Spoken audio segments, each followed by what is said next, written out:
എല്ലാവരും സുഖമായി സന്തോഷമായിട്ടിരിക്കുകയല്ലേ? ഇവിടെയും കുഴപ്പമൊന്നുമില്ല, സന്തോഷമായിരിക്കുകയാണ്. പിന്നെ മഴയൊക്കെ എങ്ങനെയുണ്ട് എല്ലായിടത്തും? ഇവിടെ മഴയൊക്കെ മാറിയിട്ട് കുറേശ്ശെ വെയിലൊക്കെ വന്നു തുടങ്ങിയിട്ടുണ്ട്. എന്നാലും ചില സമയത്ത് നല്ല മഴയായിരിക്കും, പെട്ടെന്ന് ഇരുട്ടടിച്ചിട്ടുള്ള മഴയായിരിക്കും കേട്ടോ. അപ്പോൾ ഇന്ന് കാലത്ത് എണീറ്റിട്ട് പത്തിരിക്ക് ഞാൻ കുഴച്ചൊക്കെ വെച്ചിട്ടുണ്ട്. നൈസ് പത്തിരിയാണ് കേട്ടോ. അത് ഞാൻ പരത്തിയെടുക്കാറല്ല പതിവ്, ഇങ്ങനെ പ്രസ്സിൽ വെച്ചിട്ട് റെഡിയാക്കി എടുക്കാറാണ് പതിവ്. പാൻ ചൂടായിട്ടുണ്ട്, അപ്പോൾ അത് ഞാൻ പ്രസ്സിൽ വെച്ചിട്ട് റെഡിയാക്കണമുണ്ട്, ഒപ്പം തന്നെ അത് ചുട്ടെടുക്കണമുണ്ട് കേട്ടോ. അപ്പോൾ പിന്നെ ചുടാനായിട്ട് വേറെ സമയമൊന്നും കണക്കാക്കണ്ടല്ലോ, നമ്മളപ്പോൾ വേഗം ആയിക്കോളും. ഇതിലേക്ക് ഞാനൊരു കറി ഉണ്ടാക്കേണ്ടത് മുട്ടക്കുറുമയാണ്. നമുക്ക് സമയമില്ല, പെട്ടെന്ന് തന്നെ ഒരു കറി റെഡിയാക്കി എടുക്കണം എന്നുണ്ടെങ്കിൽ ചെയ്യാൻ പറ്റുന്ന ഒരു കറിയാണ് കേട്ടോ. ഒരു സവാള, അതുപോലെ ഒരു ഉരുളക്കിഴങ്ങ്, 2-3 പച്ചമുളക്, ഒരു കഷ്ണം ഇഞ്ചി, അത്രയും മതി കറി ഉണ്ടാക്കാനായിട്ട്. പെട്ടെന്ന് ഉണ്ടാക്കിയെടുക്കാൻ നല്ല ടേസ്റ്റിയാണ്. പിന്നെ ഈ പ്രസ് പത്തിരി, അതുപോലെ പൊരിച്ച പത്തിരി, ദോശ, അതിലേക്കൊക്കെ നല്ല ഒരു ടേസ്റ്റുള്ള കറിയാണ് കേട്ടോ. അപ്പം ഞാൻ കറിക്കായിട്ട് ഒരു ഉരുളക്കിഴങ്ങ്, അതുപോലെ ഒരു സവാള ഒക്കെ അരിഞ്ഞിട്ട് റെഡിയാക്കാനായിട്ട് പോവാണ്. അപ്പം രജുവേട്ടന് ഇന്ന് വേഗം പോകണം, ഒരു 7:15 ആകുമ്പോഴേക്കും പോകണം. പിന്നെ തിരിച്ചു വരാൻ നേരം മെഴുകും. അപ്പോൾ പിന്നെ ചായ കുടിച്ചിട്ട് പോകണല്ലോ എന്ന് പറഞ്ഞപ്പോൾ അപ്പോൾ ഞാൻ ആദ്യം തന്നെ ചായയുടെ കാര്യങ്ങളൊക്കെ നോക്കുകയാണ്.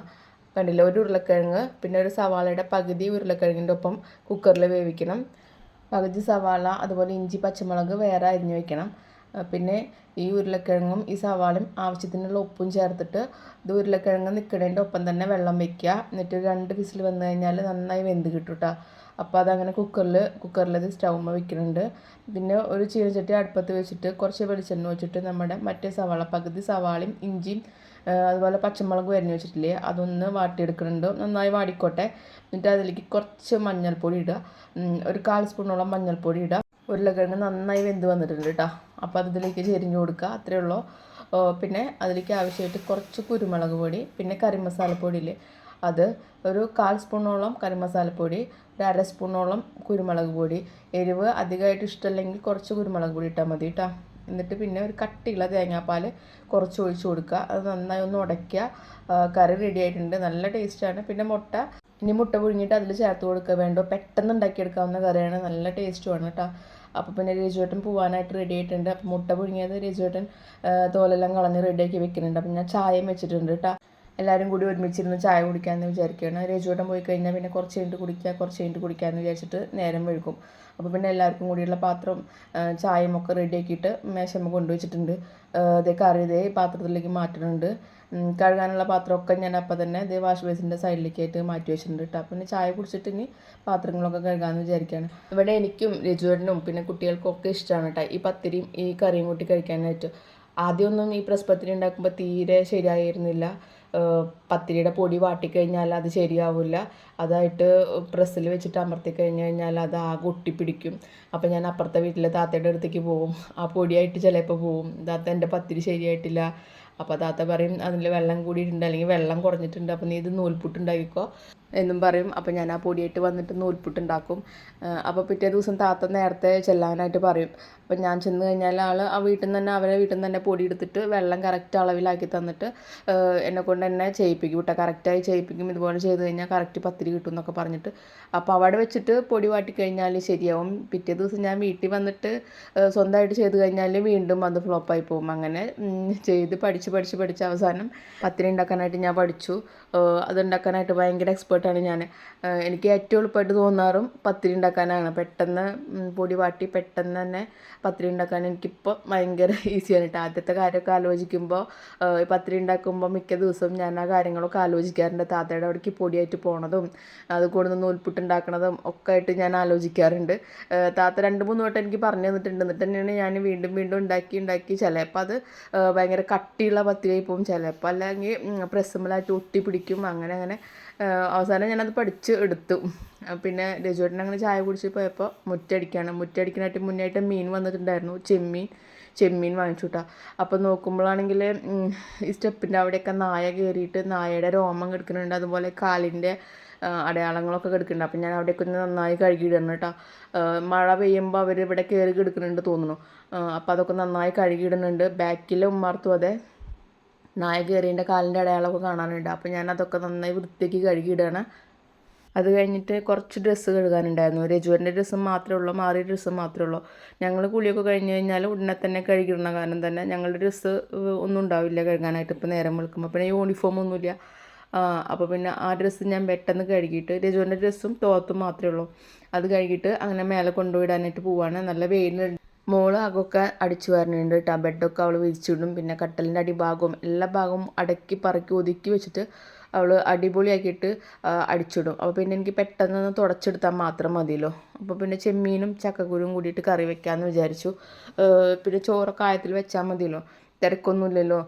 അപ്പോൾ ഒരു സമയം ഒരു 10 മണി ആവണുള്ളൂ. അപ്പോൾ പിന്നെ ചെമ്മീനും ചക്കക്കുരും വെക്കാമെന്ന് പറഞ്ഞപ്പോൾ അവൾ സമ്മതിക്കുന്നില്ല. അവൾക്ക് ഇന്ന് ചെമ്മീൻ ബിരിയാണി വെച്ചാൽ മതി എന്നാണ് പറയുന്നത്. ചെമ്മീൻ കണ്ടപ്പോൾ ചെറിയ ചെമ്മീനാണ്, അത് കൊള്ളില്ല, ബിരിയാണി വെക്കാനായിട്ട് കൊള്ളില്ല എന്നൊക്കെ പറഞ്ഞപ്പോൾ അവൾക്ക് ബിരിയാണി വേണമെന്ന് തന്നെ വാശി. അപ്പം ഞാൻ ശരി എന്നാൽ മല്ലിയില സാധനങ്ങളൊന്നുമില്ല, അതൊക്കെ വേണമല്ലോ ബിരിയാണി ഉണ്ടാക്കണമെങ്കിൽ. അപ്പം ഞാനത് പോയി വാങ്ങിച്ചിട്ട് വരാമെന്ന് പറഞ്ഞപ്പോൾ അവളും ഉണ്ട് ഒപ്പം എന്ന് പറഞ്ഞു. അപ്പോൾ ഞങ്ങൾ രണ്ടാളും കൂടിയിട്ട് ഒരുമിച്ച് അങ്ങനെ പോയിട്ട് വാങ്ങിച്ചിട്ട് വരാമെന്ന് വിചാരിക്കുകയാണ്. തൊട്ട മുന്നിൽ തന്നെ ഒരു സൂപ്പർ മാർക്കറ്റ് ഉണ്ടായിരുന്നു, അതിപ്പോൾ അടച്ചു കൂട്ടിയേക്കാണ്. അതുകൊണ്ട് കുറച്ച് അങ്ങോട്ട് നടക്കണം, 2 മിനിറ്റ് അങ്ങോട്ട് നടക്കണം. അവിടെ പോയപ്പോഴാണെങ്കിൽ മല്ലിയില മാത്രമില്ല, ബാക്കിയുള്ള സാധനങ്ങളൊക്കെ ഉണ്ട്. അപ്പോൾ അത് കുറച്ച് കഴിഞ്ഞിട്ട് കൊണ്ടുവരാമെന്ന് പറഞ്ഞു. അപ്പോൾ ഞങ്ങൾ ആവശ്യമുള്ള സാധനങ്ങളൊക്കെ വാങ്ങിച്ചിട്ട് തിരിച്ചു വന്നു. അപ്പോൾ അവൾ ബിസ്ക്കറ്റ് എന്നിട്ട് ലിറ്റിൽ ഹാർട്ട്, അവൾക്ക് ഇഷ്ടമുള്ള ലിറ്റിൽ ഹാർട്ട് എന്നിട്ടൊരു ബിസ്ക്കറ്റ് ഉണ്ട്, അത് വാങ്ങിച്ചു. അത് കഴിക്കാനായിട്ട് ഞങ്ങൾ കുറച്ച് നേരം അങ്ങനെ ഉമ്മാർത്തിരുന്നു. കുറച്ച് നേരം റെസ്റ്റൊക്കെ എടുത്ത് വർത്താനമൊക്കെ പറഞ്ഞു. പിന്നെ ചെമ്മീൻ ബിരിയാണി ഉണ്ടാക്കാമെന്ന് വെച്ചാൽ ഈസി ആയിട്ട് കഴിയുമല്ലോ, വേഗം കഴിയും. പിന്നെ ചൂട് കൊടുക്കണ തന്നെ നമുക്കത് കഴിക്കുകയും ചെയ്യാം. അപ്പോൾ ഒരു 3/4 കിലോ അരിയാണ് ഞാൻ എടുത്തേക്കുന്നത് കേട്ടോ. കൈമ റൈസ് അല്ലേ, അതാണ് എടുത്തേക്കുന്നത് കേട്ടോ. അപ്പോൾ ഒരു 5 സവാള എടുത്തിട്ടുണ്ട്. 4 സവാള ഗ്രേവി ഉണ്ടാക്കണേലേക്കും, ഒരു സവാള അത് ആദ്യം ഫ്രൈ ചെയ്ത് മാറ്റി വെക്കണേലേക്കും കേട്ടോ. ഞാൻ വെളിച്ചെണ്ണയിലാണ് കേട്ടോ ഉണ്ടാക്കണത്. അപ്പോൾ ആദ്യം വെളിച്ചെണ്ണ ഒഴിച്ച് കൊടുത്തിട്ടുണ്ട്. അതിലേക്ക് ഒരു സവാള നീളത്തിൽ അരിഞ്ഞത് നന്നായി ഫ്രൈ ചെയ്തെടുക്കുന്നുണ്ട്. പിന്നെ അണ്ടിപ്പരിപ്പ്, മുന്തിരി അതൊക്കെ അതിൽ ഫ്രൈ ചെയ്തെടുക്കുന്നുണ്ട് കേട്ടോ. പിന്നെ അതിലേക്ക് തന്നെ ഒരു 4 സവാള ചെറുതാക്കി നീളത്തിൽ അരിഞ്ഞതും അതും കൂടി ഇട്ട് കൊടുക്കുന്നുണ്ട്. പിന്നെ ഇഞ്ചി, പച്ചമുളക്, വെളുത്തുള്ളി അതും കൂടെ അതിലേക്ക് ഇട്ട് കൊടുക്കുന്നുണ്ട്. ഒന്ന് നന്നായി വാടട്ടെ. അപ്പുറത്ത് ഞാൻ അരി വേവിക്കാനായിട്ടുള്ള വെള്ളവും വെച്ചിട്ടുണ്ട് കേട്ടോ. അതായത് ഞാൻ ഊറ്റിയെടുക്കുകയാണ് ചെയ്യാറ്. എനിക്ക് കറക്റ്റ് വെള്ളം വെച്ചിട്ട് ചെയ്ത് കഴിഞ്ഞാലായിട്ട് പരമാവധി ശരിയാവാറില്ല. അപ്പോൾ ഒരു പരീക്ഷണത്തിന് നിൽക്കണില്ല. വെള്ളത്തിലേക്ക് ആവശ്യമായിട്ടുള്ള ഉപ്പിട്ട് കൊടുക്കുന്നുണ്ട്. അതുപോലെ ഈ മസാലയ്ക്ക് ആവശ്യമായിട്ടുള്ള ഉപ്പിട്ട് കൊടുത്തിട്ടുണ്ട്. പിന്നെ കുറച്ച് മഞ്ഞൾപ്പൊടി ഇട്ട് കൊടുത്തിട്ടുണ്ട്. ഒരു 1.5 സ്പൂൺ കുരുമുളക് പൊടി ഇട്ട് കൊടുത്തിട്ടുണ്ട് കേട്ടോ. ഒരു 4-5 പച്ചമുളക് തന്നെ ചേർത്തിട്ടുള്ളൂ. അപ്പോൾ അധികമായിട്ടുള്ള എരിവ് ഉണ്ടാവില്ല. അപ്പം ഞാൻ കുരുമുളക് പൊടി കുറച്ച് കൂടുതൽ ഇട്ട് കൊടുത്തിട്ടുണ്ട്.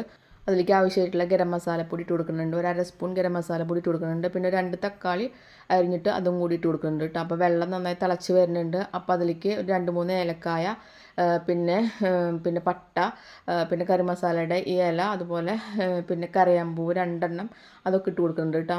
അതിലേക്ക് ആവശ്യമായിട്ടുള്ള നെയ്യ്, ഒരു സ്പൂൺ നെയ്യും കൂടി ഒഴിച്ച് കൊടുക്കുന്നുണ്ട്. അപ്പോൾ പിന്നെ അരി തീരെ കട്ടയാവില്ല. ആ നെയ്യും കൂടി അതിലേക്ക് ഒഴിച്ച് കൊടുക്കുന്നുണ്ട്. പിന്നെ കുറച്ച് നാരങ്ങ നീരും ഒഴിച്ച് കൊടുത്തിട്ടുണ്ട് കേട്ടോ. അത് അതിൽ പെട്ടിട്ടില്ല, വീഡിയോയിൽ പെട്ടില്ല. ഈ മസാലയ്ക്ക് ഒരു കഷ്ണം മാഗി ക്യൂബും കൂടി ഇട്ട് കൊടുക്കുന്നുണ്ട്. അത് നന്നായി ഇളക്കിയിട്ട് നമ്മുടെ ചെമ്മീൻ നന്നാക്കി കഴുകി വൃത്തിയാക്കിയതുണ്ട്, അതും കൂടി അതിലേക്ക് ചേർത്ത് കൊടുക്കുന്നുണ്ട്.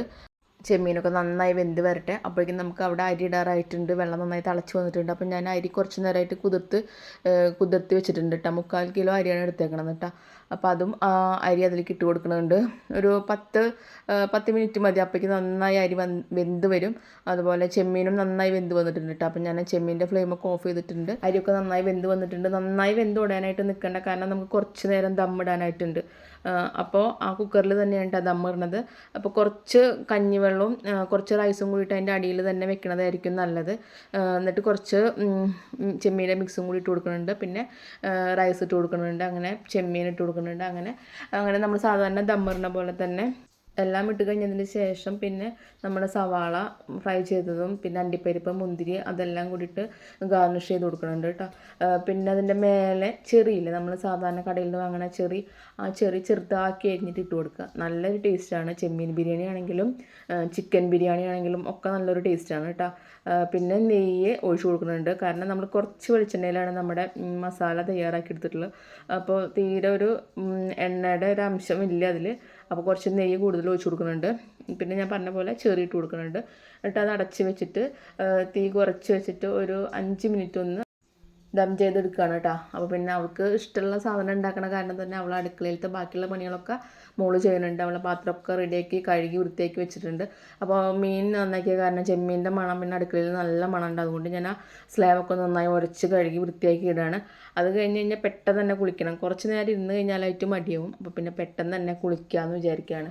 ബിരിയാണിക്ക് ദം ചെയ്തതിന് ശേഷമാണ് കടയിലത്തെ ചേട്ടൻ മല്ലിയിലയും പുതിനയൊക്കെ ആയിട്ട് വരുന്നത്. അപ്പോൾ അവസാനമായിട്ട് അത് ഇട്ട് കൊടുക്കാമെന്ന് വിചാരിച്ചു. ഇട്ടിട്ട് നമുക്ക് ചോറ് അതിൻ്റെ മേലേക്ക് തട്ടാമെന്ന് വിചാരിച്ചു. അപ്പോൾ അതിൻ്റെ സ്മെല്ല് അതിൽ നിൽക്കുമല്ലോ. അപ്പോൾ പിന്നെ ഉച്ചയ്ക്ക് ചോറിൻ്റെ സമയത്താണ് ബിരിയാണി എടുക്കണത് കേട്ടോ. അപ്പോൾ ഇന്നത്തെ വിശേഷങ്ങൾ ഇത്രയൊക്കെ തന്നെയുള്ളൂ. വീഡിയോ എല്ലാവർക്കും ഇഷ്ടമായിട്ടുണ്ടാവുമെന്ന് വിചാരിക്കണം. വീഡിയോ ഇഷ്ടമായിട്ടുണ്ടെങ്കിൽ എല്ലാവരും ഒന്ന് ലൈക്ക് ചെയ്യണം കേട്ടോ, സപ്പോർട്ട് ചെയ്യണം. അപ്പോൾ പുതിയൊരു വീഡിയോ ആയിട്ട് വീണ്ടും വരാം. അതുവരേക്കും ബായ്.